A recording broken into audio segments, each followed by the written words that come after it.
नमस्कार सभी को। चलिए आज के सेशन में हम बातचीत करने वाले हैं, प्रैक्टिस सेट देखने वाले हैं बिहार डीएलएड का। वैसे सभी अभ्यर्थी के लिए आज का सेशन महत्वपूर्ण होने वाला है जो कि बिहार डीएलएड 2025 के एंट्रेंस एग्जाम का तैयारी कर रहे हैं। तो उनके लिए मैं प्रैक्टिस सेट लेकर आ गया हूं। टॉप क्वेश्चन जो कि एमसीक्यू क्वेश्चन है, आपके एग्जाम में यहां से जीके जीएस के प्रश्न देखने को मिलने वाले हैं। साथ ही साथ एक खुशखबरी भी आपको बता देते हैं कि आप इस प्रैक्टिस सेट में आप क्वेश्चन का जवाब दीजिएगा और प्राइज भी आप जीतिएगा। अगर इसमें से हम कोई एक क्वेश्चन पे बोल देंगे कि इस क्वेश्चन का अगर जवाब जो सबसे पहले कमेंट सेक्शन में दीजिएगा उसे प्राइज के तौर पे जो है 25 रुपया इनाम में दिया जाएगा। देखिए अभी इनाम थोड़ा सा छोटा है, लेकिन अगर आप लोग का सपोर्ट रहा तो इस इनाम को बढ़ा भी दिया जाएगा। प्राइज का कंडीशन क्या है वो लास्ट में हम आपको समझा देंगे। पहले हम क्वेश्चन की ओर आगे बढ़ जाते हैं। चलिए सबसे पहला क्वेश्चन ये रहा आपके सामने में, एमसीक्यू क्वेश्चन का प्रैक्टिस सेट 3 देखने वाले हैं, क्योंकि प्रैक्टिस सेट मैंने 2 आप लोग को करवा चुका है, 1-2 करवा चुके, जो नहीं लगाए हैं जाके करवा लीजिए, मतलब सेट लगा लीजिए। चलिए क्वेश्चन आता है, स्वतंत्रता, समानता और बंधुत्व का नारा किस क्रांति के समय दिया गया था। ये हिस्ट्री का क्वेश्चन है। आपको मालूम होगा एक क्रांति हुआ था 1789 ईस्वी में। 1789 ईस्वी में एक क्रांति हुआ था, उस क्रांति का नाम क्या था आप ये सर जी, उस क्रांति का नाम था फ्रांसीसी क्रांति। फ्रांसीसी क्रांति कब हुआ था? 1789 ईस्वी में हुआ था। और फ्रांसीसी क्रांति के दौरान ही जो है एक नारा दिया गया था, स्वतंत्रता, समानता और बंधुत्व का नारा दिया गया था। लेकिन अगर ये क्वेश्चन पूछ दिया जाएगा कि इसमें भी पूछ दिया जाएगा स्वतंत्रता, समानता और बंधुत्व का नारा फ्रांसीसी क्रांति के दौरान दिया गया था, ऑप्शन सी इसका राइट आंसर हो जाएगा। लेकिन इसमें भी अगर थोड़ा सा अलग टाइप से क्वेश्चन पूछ देगा, क्या कि बताइए कि इसमें भी सबसे मेन नारा क्या दिया गया था, तो समानता हो जाएगा। क्या हो जाएगा? समानता का नारा दिया गया था। किसमें? फ्रांसीसी क्रांति में। हालांकि क्रांति तीनों नारा दिया गया था, लेकिन अगर सिर्फ और सिर्फ ऐसा पूछेगा फ्रांसीसी क्रांति में कौन सा नारा दिया गया था और स्वतंत्रता और बंधुत्व नहीं रहेगा, सिर्फ समानता रहेगा, तो समानता को टिक करना है। उम्मीद करते हैं ये क्वेश्चन समझ में आ गया होगा। पूछेगा रूसी क्रांति कब हुआ था, तो रूसी क्रांति 1917 ईस्वी में हुआ था। कब हुआ था? 1917 ईस्वी में हुआ था। चलिए नेक्स्ट क्वेश्चन की ओर आगे बढ़ते जाते हैं। नेक्स्ट क्वेश्चन क्या कहता है, देखिए क्वेश्चन को पढ़िए, क्वेश्चन को समझिए, ऑप्शन पढ़ के आंसर देने का प्रयास कीजिएगा, ठीक है? या फिर आप कॉपी कलम लेके बैठ जाइए और वहां पे पहले नंबरिंग कर लीजिए और वहां पे जो है आप आंसर टिक करते जाइए और लास्ट में देखिएगा कि आप कितना सही कर पाते हैं। क्योंकि जीके से क्वेश्चन 20 क्वेश्चन पूछा जाता है आपके एग्जाम में, तो 20 क्वेश्चन में से आपका कितना सही हो पाता है वो अपने आप को आंकिएगा, ठीक है? तो क्वेश्चन कहता है मोंटेस्क्यू ने कौन सी पुस्तक लिखी है? सामाजिक संविदा, विधि की आत्मा, दास कैपिटल, वृहत ज्ञान कोश। अगर पूछा जाएगा कि दास कैपिटल किसने लिखा था, मोस्ट पॉपुलर क्वेश्चन है, किसने लिखा था दास कैपिटल, तो कार्ल मार्क्स ने लिखा था। किसने लिखा था? कार्ल मार्क्स ने जो है दास कैपिटल की रचना किया था। लेकिन पूछा जा रहा है कि मोंटेस्क्यू ने कौन सी पुस्तक लिखी थी, द स्पिरिट ऑफ जो है लॉ, यानी कि विधि की आत्मा लिखा था। ऑप्शन बी इसका राइट आंसर हो जाएगा। नेक्स्ट क्वेश्चन की ओर आगे बढ़ जाते हैं। नेक्स्ट क्वेश्चन क्या कहा जाता है? नेक्स्ट क्वेश्चन कहा था प्रथम स्टेट में कौन आते हैं? प्रथम स्टेट में सर्वसाधारण लोग, किसान, पादरी, राजा। अगर आप हिस्ट्री को पढ़े होंगे तो आपको मालूम होगा कि फ्रांस में जो है 3 स्टेट में लोग बटा हुआ था, प्रथम स्टेट, द्वितीय स्टेट और तृतीय स्टेट में बटा हुआ था। जो कि प्रथम स्टेट की अगर बातचीत किया जाएगा तो उसमें पादरी आते थे, ऑप्शन सी राइट आंसर हो जाएगा। और जो है तृतीय स्टेट में कौन आते थे, ठीक है? तो कहिए सर जी सर्वसाधारण लोग यानी किसान लोग आते थे, वकील लोग आते थे तृतीय स्टेट में। चलिए नेक्स्ट क्वेश्चन की बातचीत करते हैं। नेक्स्ट क्वेश्चन क्या कहा जाता है? अमेरिकी स्वतंत्रता संग्राम का तात्कालिक कारण क्या था? देखिए अमेरिकी स्वतंत्रता संग्राम का अगर तात्कालिक कारण देखा जाए तो बोस्टन टी पार्टी था। क्या था? बोस्टन टी पार्टी, यानी कि बोस्टन बंदरगाह था जिसपे जो है चाय से भरी लदे जहाज आ रहे थे और उस बंदरगाह पे जो उस चाय को जो है समुद्र में डुबा दिया जाता है, वही जो एक घटना घट जाती है, उसी का नाम दिया गया बोस्टन टी पार्टी। और ये जो है अमेरिकी स्वतंत्रता संग्राम का तात्कालिक कारण रहा था, ठीक है? अमेरिका में पूछे जब स्वतंत्रता संग्राम हुआ तो उसके बाद जो है अमेरिका में संविधान लागू कब हुआ था? तो अमेरिका में संविधान लागू हुआ था 1789 ईस्वी में। संविधान लागू कब हुआ था? अमेरिका की बातचीत कर रहे हैं तो 1789 ईस्वी में हुआ था। मोस्ट पॉपुलर क्वेश्चन है, ये बात भी एकदम से याद रख लीजिएगा। नेक्स्ट क्वेश्चन की ओर आगे बढ़ जाते हैं। नेक्स्ट क्वेश्चन कहता है स्टाम्प एक्ट किस वर्ष पारित हुआ था? 1765 में, 1764, 1766, 1767 ईस्वी में। तो आप कहिए सर जी स्टाम्प एक्ट जो पारित हुआ था वो 1765 ईस्वी में हुआ था। ऑप्शन ए राइट आंसर हो जाएगा। नेक्स्ट क्वेश्चन की ओर आगे बढ़ जाते हैं। नेक्स्ट क्वेश्चन कहता है निम्नलिखित में से किसने वर्नाक्युलर प्रेस एक्ट खारिज किया था? निम्नलिखित में से किसने वर्नाक्यूलर प्रेस एक्ट खारिज किया था? Lord Dufferin, lord Ripon, lord Curzon, lord Hardinge. आप याद कीजिएगा वर्नाक्यूलर प्रेस एक्ट कब आया था। क्वेश्चन आपसे पूछ दिया जाएगा कि वर्नाक्यूलर प्रेस एक्ट कब लाया गया था। तो वर्नाक्यूलर प्रेस एक्ट जो लाया गया था 1878 ईस्वी में लाया गया था। अगर बातचीत किया जाएगा इस एक्ट का जो है विरोध किया गया था। ये एक्ट जो है लाया किसने था? तो लॉर्ड लिटन ने लाया था। लाया किसने था? तो आप कहिए सर जी लॉर्ड लिटन ने लाया था। ठीक है। अगर पूछ दिया जाएगा कि इसको समाप्त किसने किया था, वर्नाक्यूलर प्रेस एक्ट को समाप्त किसने किया था, तो लॉर्ड रिपन ने किया था। मोस्ट वीवीआई क्वेश्चन है, हम इसमें वीवीआई एकदम से टिक कर रहे हैं। ठीक है। एक बार ये देख लीजिएगा 1978 है या फिर 1878। हालांकि 1978 होगा कभी नहीं सर जी, देश आजाद हो गया था उस समय में, इसलिए क्या होगा 1878 ईस्वी में लाया गया था वर्नाक्यूलर प्रेस एक्ट। ठीक है। लाया किसने था पूछेगा क्वेश्चन कि वर्नाक्यूलर प्रेस एक्ट को लाया किसने किया था, तो आप कहिए सर जी लॉर्ड लिटन ने। और वर्नाक्यूलर प्रेस एक्ट को समाप्त किसने किया था, तो कहिए सर जी लॉर्ड रिपन ने समाप्त किया था। अच्छा, पारित किसने किया था? कहिए सर जी पारित करना और लाना एक ही बात होता है, तो लॉर्ड लिटन ने पारित किया था। खारिज करना, समाप्त करना बात एक ही होता है, तो लॉर्ड रिपन ने किया था। देखिए ये क्वेश्चन पूछा जा चुका है आपके एग्जाम में कि वर्नाक्यूलर प्रेस एक्ट को लाया किसने था, लॉर्ड लिटन ने। ये क्वेश्चन पूछा जा चुका है। लेकिन समाप्त किसने किया था? खारिज का मतलब क्या था? समाप्त करना। लेकिन समाप्त किसने किया था? तो लॉर्ड रिपन ने समाप्त किया था। तो ऑप्शन बी इसका राइट आंसर हो जाएगा। नेक्स्ट क्वेश्चन की ओर आगे बढ़ जाते हैं। नेक्स्ट क्वेश्चन क्या कहता है? भारत के संविधान में मौलिक कर्तव्य किस संविधान संशोधन के द्वारा जोड़ा गया था? देखिए अगर मौलिक कर्तव्य की बातचीत किया जाएगा तो यहां से एक क्वेश्चन जो है आपके एग्जाम में पूछा जाता है, इसलिए ये टॉपिक जो है वीवीआई है। मौलिक कर्तव्य जो टॉपिक है ये बिहार डीएलएड वाले के लिए काफी ज्यादा वीवीआई बन जाता है। तो चलिए मौलिक कर्तव्य का हम पूरे के पूरे यहाँ पे खलास ही कर देते हैं। अगर हम मौलिक कर्तव्य की बातचीत किया जाएगा, इसी को हम मूल कर्तव्य भी बोलते हैं। क्या बोलते हैं? मूल कर्तव्य भी बोलते हैं। आपसे पूछेगा मौलिक कर्तव्य जो है इसकी चर्चा संविधान के किस भाग में किया गया है, तो आप कहिए सर जी भाग 4 के क में किया गया। 4 का क कहिए या फिर 4 का एक कहिए, बात बराबर है। अगर आपसे पूछ देगा मौलिक कर्तव्य की चर्चा किस अनुच्छेद में किया गया, आप कहिएगा सर जी अनुच्छेद 51 के क में किया गया है। अगर पूछेगा मौलिक कर्तव्य कहाँ से लिया गया, कहाँ से यानी किस देश के संविधान से हमारे देश में मौलिक कर्तव्य को शामिल किया गया है, तो रूस के संविधान से लिया गया। किसके संविधान से? तो रूस के देश के संविधान से जो है लिया गया है हमारे देश के संविधान में। ये क्वेश्चन पूछ रखा है, मोस्ट वीवीआई बन जाता है। मौलिक कर्तव्य की बातचीत किया जाएगा तो ये जो है कौन सा संविधान संशोधन के तहत जोड़ा गया, तो 42वां संविधान संशोधन के तहत जोड़ा गया। कौन सा? 42वां संविधान संशोधन 1976 के तहत जो है जोड़ा गया। देखिए एक बात जान लीजिए मौलिक कर्तव्य है क्या, मूल कर्तव्य है क्या, जिसको नहीं है मालूम बता देते हैं। देखिए नागरिकों का कुछ कर्तव्य होना चाहिए संविधान के प्रति, तो नागरिक का जो कर्तव्य होना चाहिए इसको लेकर जो है ना इंदिरा गांधी की सरकार ने जो है एक समिति बनाई थी, सरदार स्वर्ण सिंह समिति गठित किए थे और उनको बोले थे कि नागरिक का क्या कर्तव्य होना चाहिए उसके बारे में आप बताइए। तो उन्होंने 10 मौलिक कर्तव्य निर्धारित किए थे और ये जो 10 मौलिक कर्तव्य निर्धारित किए थे और ये सारा कुछ जो किया गया था वो 42वां संविधान संशोधन 1976 के तहत किया गया था।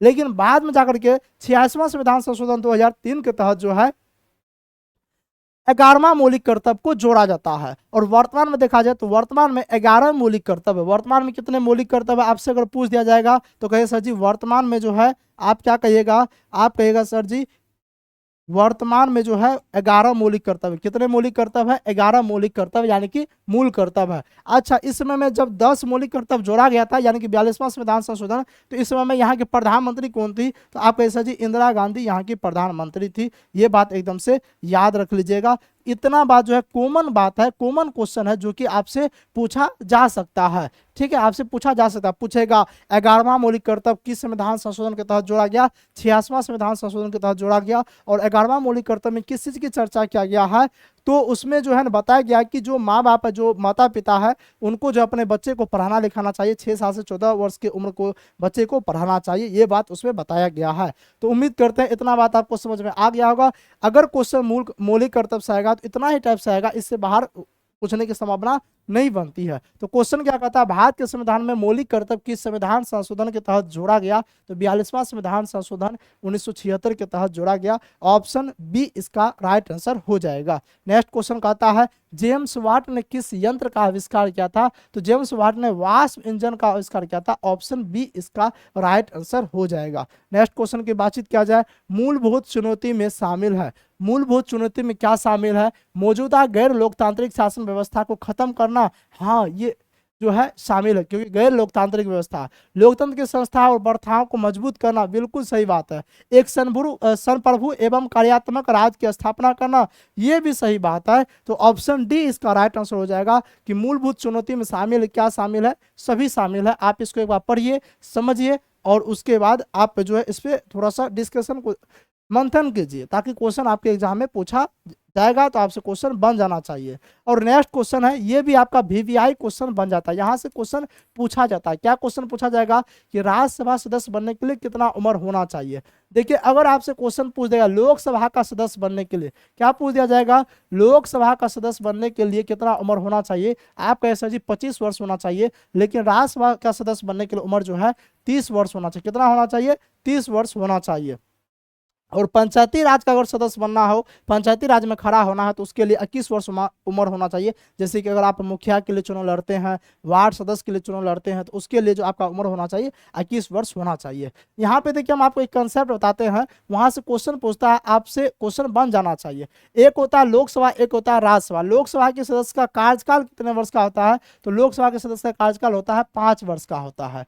देखिए, ऐसे जो आपसे किसी का कार्यकाल पूछ दिया जाएगा, आपको अगर एग्जाम हॉल में याद नहीं है तो 5 वर्ष टिक कीजिएगा, सिवा 2 को छोड़ के। अगर पूछ दिया जाएगा कि राज्यसभा सदस्य के कार्यकाल कितना होता है, तो राज्यसभा सदस्य का कार्यकाल 6 वर्ष का होता है। कितना वर्ष का होता है, 6 वर्ष का होता है। या फिर उसके बाद पूछ दिया विधान परिषद के कार्यकाल कितना वर्ष का होता है, तो आप कहिए सर जी विधान परिषद के जो सदस्य का कार्यकाल भी 6 वर्ष का होता है। इन दोनों में 6 वर्ष टिक करना, अगर कार्यकाल पूछेगा, बाद बाकी कुछ भी पूछेगा तो 5 वर्ष टिक करना। जैसे कि आपसे पूछ दिया जाएगा कि प्रधानमंत्री बनने के लिए कितना उम्र होना चाहिए, नहीं, उम्र नहीं, प्रधानमंत्री का कार्यकाल कितना वर्ष का होता है, तो 5 वर्ष का होता है। लोकसभा सदस्य के कार्यकाल कितना वर्ष का होता है, 5 वर्ष का होता है। राष्ट्रपति कार्यकाल कितना वर्ष का होता है, तो 5 वर्ष का होता है। यानी कि अधिकांशतः चीज में 5 वर्ष का होता है। लेकिन पूछेगा राज्यसभा के सदस्य का कार्यकाल कितने वर्ष का होता है, तो 6 वर्ष का होता है। पूछ दिया जाएगा विधान परिषद के कार्यकाल कितना होता है, तो 6 वर्ष का होता है। आपसे पूछेगा विधानसभा का कार्यकाल कितने वर्ष का होता है, तो आप कहे सर जी 5 वर्ष का। यानी कि 2 चीज पूछेगा तो 6 वर्ष टिक करना कार्यकाल में,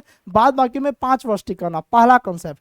दूसरा पूछ दिया जाएगा कि बताइए, जैसे कि क्वेश्चन पूछेगा लोकसभा का सदस्य बनने के लिए उम्र कितना होना चाहिए, तो उम्र 25 वर्ष होना चाहिए। ठीक है। जैसे कि पूछ दिया प्रधानमंत्री बनने के लिए उम्र कितना होना चाहिए, कि 25 वर्ष होना चाहिए। इस टाइप से क्वेश्चन पूछ दिया जाएगा। लेकिन अगर आपसे पूछ दिया जाएगा कि राज्यसभा सदस्य बनने के लिए उम्र कितना होना चाहिए, कि राज्यसभा सदस्य बनने के लिए जो है उम्र जो है ये होना चाहिए 30 वर्ष होना चाहिए। कितना होना चाहिए, 30 वर्ष होना चाहिए। और विधान परिषद बनने के लिए भी 30 वर्ष होना चाहिए। ठीक है। बाद में कि अगर लोकसभा का पूछेगा या फिर आपका विधानसभा का पूछ दिया जाएगा, तो इसका जो है इसके लिए उम्र होना चाहिए 25 वर्ष का उम्र होना चाहिए। ये बात याद रख लीजिएगा। पूछेगा मुख्यमंत्री बनने के लिए उम्र कितना वर्ष होना चाहिए, 25 वर्ष होना चाहिए। विधानसभा का नेता कौन होता है, तो मुख्यमंत्री होता है। और लोकसभा का नेता पूछेगा कौन होता है, तो प्रधानमंत्री होता है। इस बात को याद रखना है। राष्ट्रपति बनने के लिए उम्र कितना वर्ष होना चाहिए, ठीक है, कैसे जी 35 वर्ष होना चाहिए। और उपराष्ट्रपति बनने के लिए भी 35 वर्ष होना चाहिए। इतना कॉमन से बातें उम्मीद करते हैं आपको समझ में आ गया होगा। नेक्स्ट क्वेश्चन कहता है नगर पालिका को संविधान में किस संशोधन के तहत जोड़ा गया। देखिए, अगर हम अनुसूची की बातचीत करते हैं, वर्तमान में कितने अनुसूची है, तो आप कहिए सर जी वर्तमान में टोटल 12 अनुसूची है। जिसमें अगर बातचीत किया जाए 8 अनुसूची, मूल संविधान में 8 अनुसूची था, 4 अनुसूची को संविधान संशोधन के माध्यम से जोड़ा गया। तो 4 अनुसूची जोड़ा गया। उसमें था एक 9वीं अनुसूची था, और एक था 10वीं अनुसूची, और एक था 11वीं अनुसूची, और एक था आपका 12वीं अनुसूची। अगर बारे में बातचीत किया जाए कि 9वीं अनुसूची में किस चीज की चर्चा किया गया है, तो 9वीं अनुसूची में जो है भूमि सुधार संबंधी चर्चा किया गया। किसके बारे में, भूमि सुधार संबंधी के बारे में चर्चा किया गया। 10वीं के बारे में बातचीत किया जाएगा, तो 10वीं में दल बदल जो है अधिनियम के बारे में चर्चा किया गया है। लेकिन 11वीं में अगर बारे में बातचीत किया जाएगा, तो 11वीं में पंचायती राज के बारे में चर्चा किया गया। 11वीं अनुसूची में किस चीज की चर्चा किया गया है, तो 11वीं अनुसूची में जो है पंचायती राज के बारे में चर्चा किया गया है। और 12वीं अनुसूची में पूछेगा, तो 12वीं अनुसूची में जो है नगर पालिका की चर्चा किया गया। किसके बारे में, नगर पालिका के बारे में चर्चा किया गया है। लेकिन यहां से क्वेश्चन ये पूछ दिया जाएगा कि 9वीं अनुसूची को, देखिए 8 अनुसूची मूल संविधान में था, तो उसको संविधान संशोधन के माध्यम से थोड़े जोड़ा जाएगा, नहीं जोड़ा जाएगा। तो कैसा जी जो एक्स्ट्रा जोड़ा गया उसको जोड़ा जाएगा। तो 9वीं अनुसूची को किस संविधान संशोधन के माध्यम से जोड़ा गया, अगर आपसे क्वेश्चन पूछ दिया जाएगा, तो आप क्या कहिएगा आप कहिए सर जी प्रथम संविधान संशोधन के माध्यम से जोड़ा जाए। कौन सा? प्रथम संविधान संशोधन के माध्यम से जोड़ा जाएगा। अगर पूछ देगा 10वीं अनुसूची को किस संविधान संशोधन के माध्यम से जोड़ा गया, तो 52वां संविधान संशोधन के माध्यम से जोड़ा गया। ये हुआ था 1951 में। ये कब हुआ था? प्रथम संविधान संशोधन 1951 के तहत जोड़ा गया। और जो है 10वीं अनुसूची को जो है 52वां संविधान संशोधन 1985 के तहत जोड़ा गया है। और 11वीं अनुसूची की बातचीत किया जाएगा पंचायती राज, इसको जोड़ा गया 73वां संविधान संशोधन 1992 के तहत जोड़ा गया। किसके तहत? 1992 के तहत। और जो है 12वीं अनुसूची जिसमें नगर पालिका की चर्चा किया गया है, इसको 74वां संविधान संशोधन 1992 के तहत जोड़ा गया है। ये बात भी एकदम से याद रख लीजिएगा। और देखिए पंचायती राज में कितने विषय पर चर्चा देखने को मिलती है, तो आप कैसे पंचायती राज में जो है 29 विषय पे काम करने का अधिकार दिया गया है। पंचायती राज में कितने विषय? तो आप कैसे जी पंचायती राज में जो है 29 विषय पे काम करने का अधिकार दिया गया है। और जो पूछेगा आपका नगर पालिका में, तो नगर पालिका में 18 विषय पे काम करने का अधिकार दिया गया है। आपसे पूछेगा पंचायती राज का वर्णन हमें किस, पंचायती राज का गठन का वर्णन किस अनुच्छेद में देखने को मिलता है, तो अनुच्छेद 40 में। अगर आपसे पंचायती राज पूछ दिया जाएगा और पूछेगा कि पंचायती राज के बारे में बताइए कौन सा अनुच्छेद, तो अनुच्छेद 40 याद रख लीजिएगा, मोस्ट वीवीआई है। अगर पूछ दिया जाएगा कि पंचायती का जो है ना किस भाग में चर्चा देखने को मिलती है, तो भाग 9 में इसकी चर्चा देखने को मिलती है। इतना कॉमन सी बातें, और ये राज सूची के अंतर्गत आता है पंचायती राज, ठीक है, नगर पालिका। ये सब कॉमन बातें हैं जो कि आपके एग्जाम में मोस्ट वीवीआई लिख के रख लीजिए। जितना हम इस प्रैक्टिस सेट में करवा रहे हैं, इस प्रैक्टिस सेट से जो है 2 क्वेश्चन मिनिमम जीके में 2 क्वेश्चन आपसे पूछा जा सकता है। इसलिए बोले कि ये प्रैक्टिस सेट वीवीआई है। इस प्रैक्टिस सेट को आप आराम से लगाइए। जितना डिस्कशन करा रहे हैं, डिस्कशन सहित का बातचीत कर रहे हैं, जितना डिस्कशन करा रहे हैं, अगर आप इसको याद कर लेते हैं, ठीक है, चाहे आप स्क्रीनशॉट ले सकते हैं, या फिर हाँ जिसको इसका पीडीएफ चाहिए, बहुत सारे स्टूडेंट को ऐसा लग रहा है कि सर इसका हमें पीडीएफ चाहिए, तो पीडीएफ के लिए आपको क्या करना है, एकदम से टेलीग्राम चैनल ज्वाइन कर लेना। डिस्क्रिप्शन में टेलीग्राम चैनल का लिंक दिया गया है, वहाँ ज्वाइन कर लीजिए। वहाँ पर ये बोर्ड पीडीएफ आपको बिल्कुल मिल जाएगा, या फिर बिना जो है लिखा हुआ पीडीएफ आपको वहाँ पे मिल जाएगा, ठीक है क्या जी सर जी। और चैलेंज के साथ बोलते हैं 2 क्वेश्चन आएगा, लेकिन डिस्कशन सहित, डिस्कशन भी देखना है। क्वेश्चन क्या कहता है, नगर पालिका को संविधान में किस संशोधन के तहत जोड़ा गया। तो अभी जस्ट हम आपको पढ़ाए हैं कि नगर पालिका अगर आपसे पूछेगा, तो देखिए नगर पालिका किसमें है, 12वीं अनुसूची, यानी कि नगर पालिका को किस संविधान संशोधन, 74वां संविधान संशोधन 1992, तो ऑप्शन बी इसका राइट आंसर हो जाएगा। नेक्स्ट क्वेश्चन की ओर आगे बढ़ जाते हैं। नेक्स्ट क्वेश्चन कहता है भारत के किस राज्य में सौर ऊर्जा के विकास की सर्वाधिक संभावना है। देखिए सौर ऊर्जा क्या होता है, इस बात को समझिए। ये पूछा हुआ क्वेश्चन है, ठीक है, मेरे ख्याल से नहीं पूछा हुआ क्वेश्चन नहीं है, लेकिन मोस्ट वीवीआई क्वेश्चन है। देखिए क्वेश्चन कहता है कि भारत में सबसे अधिक सौर ऊर्जा, सौर का मतलब क्या, तो वही सौर प्लेट जो आप बचपन में जानते होंगे कि हाँ जब बिजली नहीं रहती थी तो आप धूप में सौर प्लेट देते थे, उस पर प्रकाश पड़ता था, उससे जो है बिजली मिलता था, तो हम लोग बैटरी चार्ज करते थे और उससे एकदम से घर में पंखा वंखा चलाते थे या फिर बॉल जलाते थे। क्या जी सर जी, बात बिल्कुल सही है। तो यही पूछा जा रहा है कि सौर ऊर्जा सबसे अधिक विकास कहाँ पे देखने को मिल सकता है, तो आप ही बताइए। जहाँ पे धूप ज्यादा होगा, जहाँ पे गर्मी ज्यादा होगा। क्या जी सर जी, तो राजस्थान में गर्मी ज्यादा है, राजस्थान में गर्मी ज्यादा, राजस्थान में धूप ज्यादा पड़ती है, वहां पे जो बारिश वारिश होने का चांस कम रहता है, बादल बहुत कम छाता है, एकदम से जो पूरे की पूरे धूप। तो सबसे ज्यादा सौर ऊर्जा कहाँ पे विकास होगा, कि सर जी राजस्थान में, क्योंकि वहां पे प्लेट लगाएंगे, भर दिन धूप पड़ेगा और लंबा समय तक दिन रहता है, तो लंबा समय तक धूप पड़ेगा, एकदम से सर बैटरी वेटरी चार्ज होगा नहीं। क्या जी सर जी, तो क्या हो जाए इसका राइट आंसर, राजस्थान हो जाए, ऑप्शन सी राइट आंसर हो जाएगा। नेक्स्ट क्वेश्चन की ओर आगे बढ़ जाते हैं। नेक्स्ट क्वेश्चन कहता है मेढक के प्रजनन को नष्ट करने वाला रसायन कौन सा है। देखिए अब आप लोग तैयार हो जाइए, क्योंकि 1-2 क्वेश्चन ऐसा है जो कि आपसे पूछा जाएगा और जिसका सही आंसर आ जाएगा, जिसका सही आंसर आ जाएगा, ठीक है, हाँ जिसका सही आंसर आ जाएगा उनको प्राइज के तौर पे रुपया दिया जाएगा, पेमेंट दिया जाएगा, ठीक है। अच्छा चलिए हम चर्चा कर ही लेते हैं कि रुपया कैसे दिया जाएगा। तो सबसे पहला कंडीशन समझिए, अगर आपको प्राइज लेना है, अगर आप चाहते हैं कि हम प्राइज लेना, अगर आप चाहते हैं तो प्राइज लेने का कंडीशन आप समझ जाइए कि कैसे आपको प्राइज मिलेगा। आपसे क्वेश्चन पूछा जाएगा, जैसे कि हम आपको अभी जस्ट इसी सेशन में बताएंगे कि इस क्वेश्चन का आंसर आपको बताना है। तो क्वेश्चन का आंसर आपको कहाँ बताना है, तो कमेंट में बताना, कमेंट में बताना है। देखिए अब सिलेक्टिव कैसे किया जाएगा, सिलेक्शन लेने का 2 प्रोसेस है। पहला कि जिसका आंसर सही हो जाएगा, जो सही आंसर टिक कीजिएगा, जो सही आंसर टिक कीजिएगा, जिसका आंसर सही रहेगा वो सिलेक्शन उसको सिलेक्ट किया जाएगा। साथ ही साथ जो है उसका आंसर सबसे पहले आना चाहिए, यानी कि फर्स्ट नंबर पे उसका कमेंट रहना चाहिए। कमेंट फर्स्ट यानी कि सबसे पहला आना चाहिए। जैसे कि कोई कमेंट कर दिया सबसे पहली बार कि मान के चलिए आंसर उसने गलत कर दिया, और उसका सही आंसर होना चाहिए ए, लेकिन किसी ने कर दिया बी सबसे पहली बार, तो उसको नहीं मान्यता मिलेगी, उसको प्राइज नहीं मिलेगा क्योंकि उसने आंसर गलत कर दिया। अब उसके बाद मान चलिए कोई कमेंट कर दिया आंसर ए है, और दूसरा व्यक्ति कर दिया कमेंट कि इसका आंसर ऑप्शन ए होगा, तो ऑप्शन ए अगर होगा, ऐसे कमेंट आगे 5 कमेंट, सही आंसर का 5 कमेंट आ गया, तो देखा जाएगा सबसे पहले किसने सही आंसर दिया था। सबसे पहले जो सही आंसर देगा उससे कांटेक्ट किया जाएगा, ठीक है, वहां से ही, और वहां से जो है आपको फोन पे नंबर दिया जाएगा, और उस फोन पे नंबर पे जो है यानी कि व्हाट्सअप नंबर दिया जाएगा, और उस व्हाट्सअप नंबर पे आपको क्या करना है, मैसेज कीजिएगा, फिर आपका फोन पे नंबर लिया जाएगा या फिर स्कैनर लिया जाएगा, और उस पर आपको पेमेंट किया जाएगा। प्राइस कितना रुपया मिलेगा, एक क्वेश्चन का जो है 25 रुपया। अगर आप एक क्वेश्चन का जवाब देते हैं तो आपको 25 रुपया मिल जाएगा। हालांकि अभी अगर आपका सपोर्ट लंबा रहेगा, देखिए इसका मकसद क्या है, इसका सिर्फ एक ही मकसद है ये प्राइस देने का, ताकि आप लोग में जो है ना, आप लोग यूट्यूब पे क्या करते हैं, रेगुलर पढ़ाई नहीं करते हैं। आप लोग कहीं ना कहीं किसी भी क्लास से आप पढ़ाई कर लिए होंगे, तैयारी कर लिए होंगे, लेकिन रिवीजन नहीं हो पाएगा। रिवीजन के लिए बेस्ट होता है प्रैक्टिस सेट, और आप इस मौके पे इस टाइम पे अगर रिवीजन नहीं कीजिए, प्रैक्टिस सेट नहीं लगेगा, तो यकीनन आप विश्वास करके ये बात मानिए कि सारा पढ़ाई धरा का धरा रह जाए। एग्जाम हॉल में आपको लगेगा कि ये पढ़े तो जरूर थे लेकिन क्वेश्चन नहीं बन पाएगा। इसलिए आप प्रैक्टिस सेट लगाइए और आप पढ़िए, सिलेक्शन लीजिए। सिलेक्शन लेने के बाद जो है ना, आप अभी मोरिया सर चैनल का नाम, अभी मोरिया सर का नाम अगर आप लेते हैं, यही मेरे लिए बहुत बड़ी बात है, इसलिए ये प्राइज दिया जा रहा है। प्राइज का उम्मीद करते कंडीशन समझ में आ गया होगा। अच्छा, हमें कैसा पता चलेगा कि सबसे पहले किसने आंसर दिया? देखिए आपको भी पता चल जाए कैसे। आप यूट्यूब में जाइएगा, अगर वीडियो आ जाएगा, वीडियो के कमेंट में जाइएगा, कमेंट को अगर जैसे ओपन कीजिएगा तो ऊपर में आता है न्यूएस्ट करके, ऐसे करके जो है ना, न्यूएस्ट करके जो है ना ऑप्शन आएगा। आप न्यूएस्ट को जैसे ही क्लिक कीजिएगा, ऐसे करके ढेर सारा जो है खाचा बना रहता है, तो आप न्यूएस्ट को जैसे क्लिक कीजिएगा, मतलब सबसे नया कमेंट ऊपर में दिखेगा और सबसे पुराना कमेंट नीचे में। जो सबसे पहला कमेंट क्या होगा उसका कमेंट नीचे में दिखेगा, तो आप लोग भी देख सकते हैं इसका विनर कौन हो सकता है। ठीक है, तो विनर को इसका दिया जाएगा। तो चलिए आगे बढ़ते हैं। हाँ, 20 क्वेश्चन का प्रैक्टिस सेट रहता है,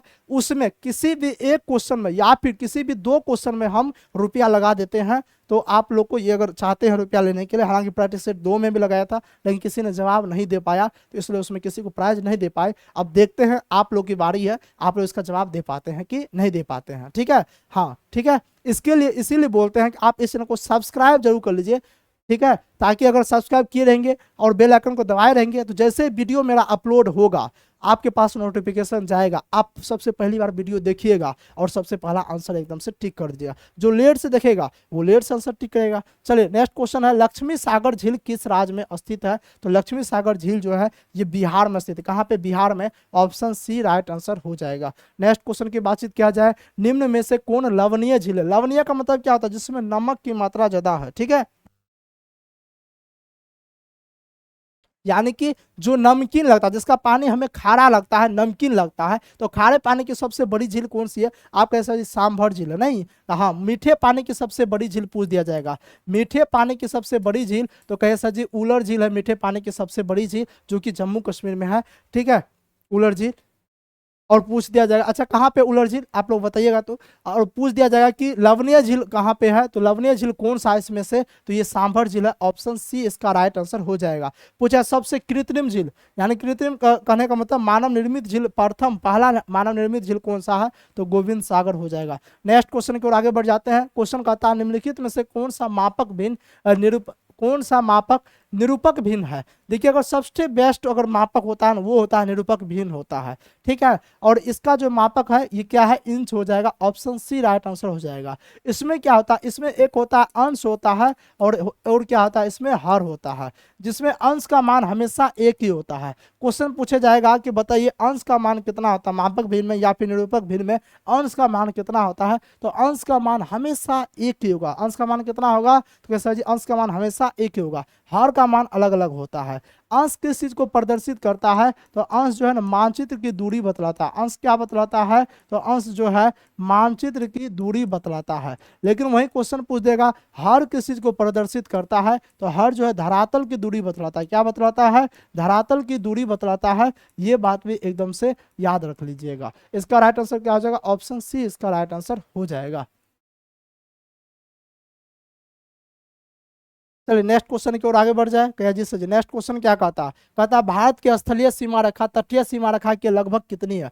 पूछ दिया जाए भारत के पड़ोसी देश कितने, यानी कि स्थल सीमा से सटे देश जो है कितने हैं? 7 देश। कितने देश है? 7 स्थलीय पड़ोसी देश है। ठीक है, क्या जी सर जी। लेकिन पूछता जाता है कि भारत की स्थलीय सीमा रेखा तटीय सीमा रेखा के लगभग कितनी है? तो 2 गुनी है। ऑप्शन बी इसका राइट आंसर हो जाएगा। नेक्स्ट क्वेश्चन के बारे में बातचीत करते हैं। नेक्स्ट क्वेश्चन है भारत एवं चीन के बीच की सीमा रेखा को क्या कहते हैं? मोस्ट वीवीआई क्वेश्चन है। ठीक है, ये क्वेश्चन पूछे जाने की संभावना काफी ज्यादा बन जाती है। देखिए, अगर आपसे पूछ दिया जाएगा भारत और पाकिस्तान के बीच में, किसके बीच में? भारत और पाकिस्तान के बीच में जो है कौन सी रेखा खींची गई है? तो रेड क्लिप रेखा खींची गई है। याद करने का ट्रिक आपको बताते हैं, पाकिस्तान हमेशा खतरे का जो है रहता है, उसमें डेंजर ही एरिया है। वहां जाइएगा तो इतना सारा जो है ना नक्सली, इतना ज्यादा आतंकवादी है जो है ना, वो अपना प्रधानमंत्री को नहीं छोड़ता है तो फिर किसी को नहीं छोड़ सकता है। यानी कि वो रेड एरिया है, रेड इलाका है। नहीं क्या जी सर जी, और रेड एरिया में नहीं जाना चाहिए। तो रेड से याद रख लीजिएगा, रेड एरिया कहाँ पे है? पाकिस्तान में। तो यानी कि रेड क्लिप लाइन जो है वो भारत और पाकिस्तान के बीच में। क्वेश्चन पूछेगा रेड क्लिप लाइन किस दो देशों के बीच में है? तो भारत और पाकिस्तान के बीच में है। लेकिन क्वेश्चन पूछा भारत एवं चीन के बीच, तो भारत एवं चीन के बीच में मैकमोहन रेखा। कौन सा? मैकमोहन रेखा है। ऑप्शन बी इसका राइट आंसर हो जाएगा। नेक्स्ट क्वेश्चन के बारे में बातचीत करते हैं। और जो है ये रहा भारत का दक्षिणतम बिंदु कौन सा है? ये रहा आपका क्वेश्चन। क्वेश्चन क्या रहा? भारत का दक्षिणतम बिंदु कौन सा है? इस क्वेश्चन का आंसर आपको कमेंट करके बताना। ठीक है, इस क्वेश्चन का आंसर आपको कमेंट करके बताना है। जो सबसे पहले सही आंसर देगा कमेंट में, उसको 25 रुपया इनाम के तौर पे दिया जाएगा। 25 रुपया इस क्वेश्चन पे प्राइज रखा गया है, आप लोग को कमेंट करके बताना है। इसलिए हम बार बार बोलते हैं। ठीक है, इसका आंसर जिसका भी सही आ जाएगा सबसे पहले उसको 25 रुपया इनाम के तौर पे दिया जाएगा। ठीक है, उसके लिए मैंने आपको कंडीशन आपको बता दिया कि प्राइज आपको कैसे मिलने वाली है। इसलिए बोल रहे हैं बार बार कि आप इस चैनल को सब्सक्राइब कर लीजिए, क्योंकि ये चैनल आपको पढ़ाई के साथ साथ कमाई भी दे रहा है। ठीक है, पढ़ने का जुनून भी दे रहा है, एक तरह से कहिए तो मोटिवेशन भी दे रहा है। क्योंकि अब बताइए, इसमें मेरा कुछ लोभ नहीं है, मेरा बस इतना है कि बस आप लोग हमें सपोर्ट कर दीजिए। ठीक है, चैनल को आप लोग सब्सक्राइब कर लीजिए, इससे आपका भी बेनिफिट हो जाए, क्योंकि एग्जाम एनालिसिस भी करवाने वाले इस चैनल पे। साथ ही साथ अगर आप लोग बोलिएगा, आप लोग का सपोर्ट रहेगा, तो साइंस का भी प्रैक्टिस सेट करवाया जाएगा, रीजनिंग का भी करवाया जाएगा। आप लोग जो विषय बोल दीजिएगा उस विषय का प्रैक्टिस सेट करवाया जाएगा। अगर आप बोलिएगा नहीं sir chapter wise objective question करवाइए, तो चैप्टर वाइज ऑब्जेक्टिव क्वेश्चन भी करवाया जाएगा। यानी कि आप ही लोग की डिमांड पे ये चैनल चलने वाली है। ठीक है, आप जो बोलिएगा वो आपका चलने वाला। हालांकि ये प्रैक्टिस सेट का सीरीज चलेगा। 5 प्रैक्टिस सेट जो है हम जीके का करवा देंगे, फिर 5 प्रैक्टिस सेट हम साइंस का करवा देंगे, 5 प्रैक्टिस सेट जो है हम रीजनिंग का भी करवा देंगे। ठीक है, और उसका और टाइम रहा तो और प्रैक्टिस सेट भी आपका करवाते जाएंगे। और हर प्रैक्टिस सेट में 1 से 2 क्वेश्चन में प्राइज का जो है रुपया रखा जाएगा। तो उसके लिए जो है आप एकदम से उसके लिए सबसे पहले आपको वीडियो देखना है। ठीक है, पहले देखिएगा तब तो पहले आंसर दीजिएगा क्या जी सर जी। और उसके लिए चैनल को सब्सक्राइब जरूर कर लीजिए। और आज का लास्ट क्वेश्चन है, क्योंकि आपके एग्जाम में 20 ही क्वेश्चन आता है। लास्ट क्वेश्चन है 2011 की जनगणना के अनुसार बिहार में प्रति वर्ग किलोमीटर जनसंख्या घनत्व कितना है? पूछेगा भारत में सबसे अधिक जनसंख्या घनत्व कितना है? ठीक है, भारत में पूछेगा क्या भारत में सबसे अधिक जनसंख्या घनत्व, सबसे अधिक जो है जनसंख्या घनत्व किस राज्य का है? तो आप कहिएगा सर जी वो बिहार का। किसका है? बिहार का। जनसंख्या घनत्व में बिहार आज पहला स्थान पे आ जाता है। तो बिहार में कितना है? तो कैसा जी 1106 व्यक्ति पर वर्ग किलोमीटर। यानी कि बिहार में जनसंख्या घनत्व क्या होता है? यानी कि कम जगह में ज्यादा आदमी रहना। यानी कि 1 वर्ग किलोमीटर में कितना आदमी रह रहा है? जैसे कि 1 वर्ग किलोमीटर बिहार में 1106 व्यक्ति रह रहा है, जो कि सबसे हाईएस्ट हो जाता है। तो पूरे भारत में सबसे अधिक जनसंख्या घनत्व किसका है? तो बिहार का है। अच्छा, बिहार का अगर क्षेत्रफल पूछ दिया जाएगा तो कितना हो जाएगा? तो आप कहें सर जी बिहार का क्षेत्रफल जो है 94,163 वर्ग किलोमीटर इसका क्षेत्रफल हो जाएगा। क्षेत्रफल की दृष्टि से बिहार कौन सा स्थान पे आता है? ठीक है, आप लोग बताइए पूरे।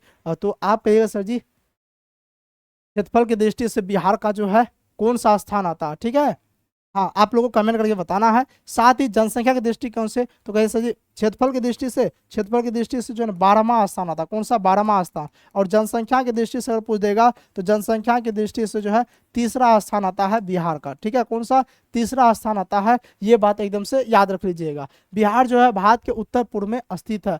उम्मीद करते हैं आज का सेशन आप लोग को अच्छा लगा होगा। 20 क्वेश्चन का हमने प्रैक्टिस सेट देख लिया, प्रैक्टिस सेट में आप क्वेश्चन बनाए होंगे। ठीक है, आप टेलीग्राम चैनल ज्वाइन कर लीजिए, जहां पे आपको ये पीडीएफ बिल्कुल फ्री में मिल जाएगी। तो तो उम्मीद करते हैं सेशन अच्छा लगा होगा, क्वेश्चन बनाए होंगे। अब आप लोग कमेंट सेक्शन में ये भी बताइएगा कि आप 20 में से कितना क्वेश्चन का सही आंसर दे पाए, ताकि आपको खुद पता चल सके कि आपका स्कोर क्या है और एग्जाम कब होने वाली है। इसको लेकर प्रॉपर जो है एक वीडियो बनाएंगे जिसमें बताएंगे कि आपका एग्जाम डेट कब होने वाला है, कितना दिन आपके पास समय बचा है, कैसे आपको पढ़ाई करनी चाहिए। तो मिलते हैं नेक्स्ट सेशन में, तब तक के लिए बने रहने के लिए शुक्रिया, दिल से धन्यवाद। जय हिंद।